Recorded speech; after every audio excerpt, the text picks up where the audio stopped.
مسجد الشافعي في وسط جدة التاريخية، من المساجد القديمة. خلونا نشوف بعض اللقطات منها. هذا مسجد الشافعي، المساجد التاريخية القديمة جدا.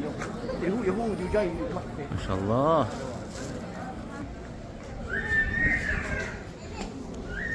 طبعا مسجد ما شاء الله يقال قديم جدا يعني.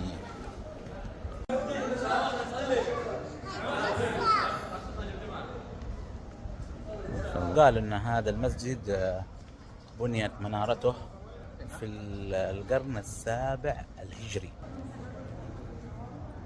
شوفوا كيف يعني طراز قديم وحافظ على الطراز حقه ما شاء الله تبارك. هذه حق الإمام وهذا حق الخطبة ما شاء الله تبارك الله، ينصح بزيارته والصلاة فيه.